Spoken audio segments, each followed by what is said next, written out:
Good morning, children. Today we will complete exercise of chapter number 3. Chapter has explained by me, and this chapter is completed, but exercise and question answer are left. So you have to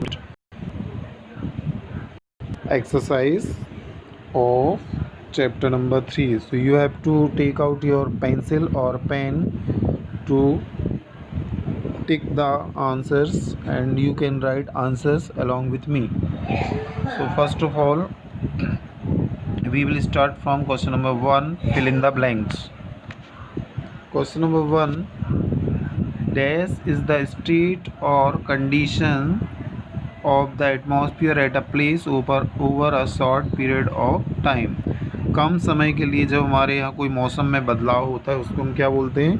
weather. That is called weather. तो answer will be weather. WEATHER. Weather. Next question number 2. The condition of the atmosphere over a large area across a period of 30 years or more is called. यदि कोई भी मौसम में बदलाव 30 साल या 30 साल से ज़्यादा समय के लिए होता है तो उसको हम क्या बोलते हैं? Climate. That is called climate. Question number 3. Places near the sea and other water bodies have dash humidity. जो भी place sea and other water bodies, समुद्र के किनारे जो भी प्लेसेस रहते हैं या वाटर बॉडीज़ रहती हैं उनमें हाई ह्यूमिडिटी होती है. हाई ह्यूमिडिटी मीन्स बहुत ज़्यादा मॉइस्चर रहता है, चिपचिपापन बॉडी में होता है. So understand children. Places near the sea, जो भी प्लेसेस समुद्र के किनारे हैं या अदर वाटर बॉडीज़, पानी के बहुत बड़े जैसे कि लेक वगैरह रहती हैं बहुत बड़े बड़े, तो वहाँ पर क्या होता है? हाई ह्यूमिडिटी होती है. Number 4. With increase in attitude temperature decrease at the rate of. High with increase in attitude temperature decrease at the rate of. Attitude में क्या होता है? टेम्परेचर क्या होता है? डिक्रीज होता जाता है. और किस रेट पे होता है टेम्परेचर डिक्रीज? उसका आंसर है 6.5 डिग्री सेल्सियस पर 1000 metre. 6.5. So understand children. Next question. The heat zone that lies between the Tropic of Cancer and Capricorn is called the dash. जो heat zone Tropic of Cancer और Capricorn के बीच में है उसको कौन सी जोन बोलते हैं? We called it torrid zone. Answer is torrid zone. These answer I will send by attachment so you can see. Next question. Question number 2. May mark the following sentence as true false. Correct the ones that are false. जो false है उसको correct भी करना है. Question number 1. New Delhi has an equal climate. New Delhi में क्या equal climate है? एक सा मौसम रहता है. फॉल्स. फॉल्स क्यों है ये answer?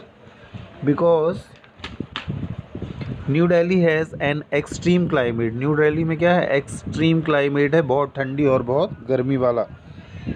So answer will be false. Question number 2. Southern India does not experience snowfall because it lies in the torrid zone.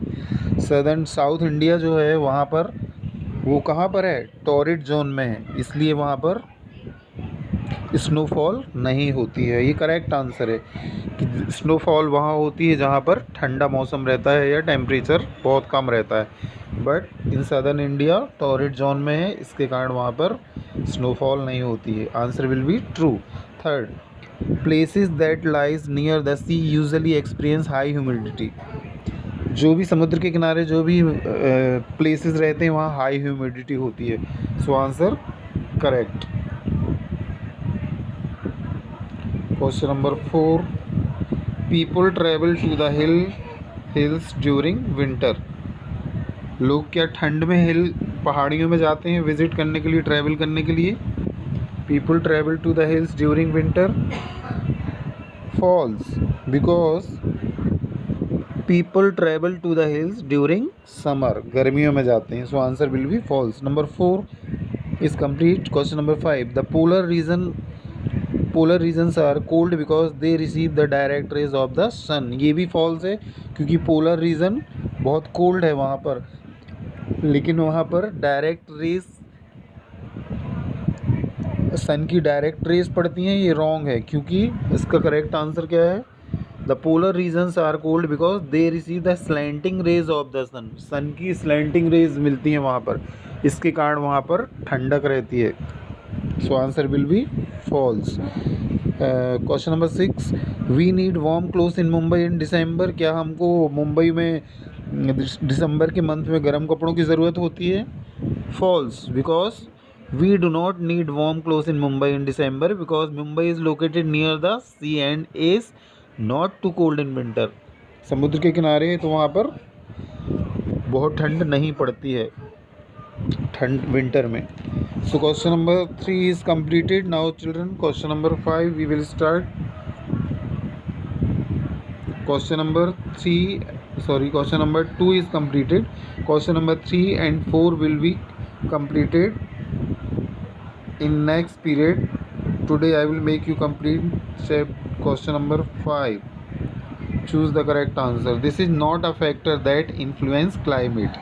Climate को चेंज करने में इनमें से कौन सा फैक्टर नहीं है?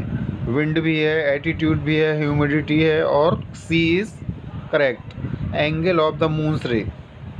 So answer is C, angle of the moon's ray. चंद्रमा की जो किरणें रहती हैं उनसे कोई प्रभाव नहीं पड़ता मौसम में. Understand children. Question number 2, in India equable climate can be found in. India में इक्वेबल क्लाइमेट कहाँ पर होता है? A Rajasthan, B Delhi, C Madhya Pradesh, D Odisha. So answer will be Odisha. Odisha में एक सा क्लाइमेट होता है, equable climate. Question number 3, when we sweat a lot and feel hot and sticky it means. हम बहुत गर्मी और पसीना का चिपचिपापन कब महसूस करते हैं? उसका मतलब क्या होता है? The weather is cold and dry, the weather is hot and dry, it is snowing, the weather is humid. So answer will be C, the weather is humid.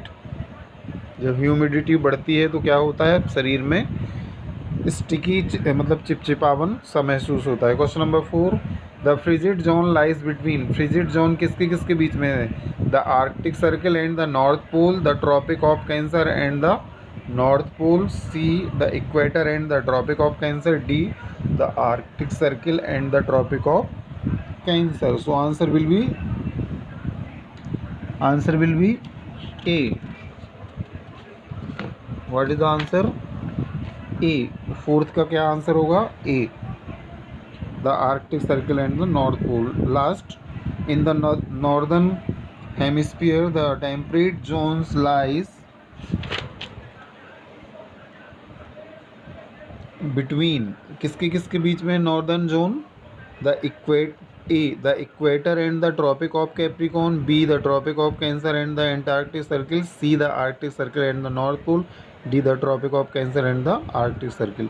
So answer is D, the Tropic of Cancer and the Arctic Circle. So understand children, it's your homework. So you have to complete in your book question number 1, 2 and question number 5. Okay children, thank you.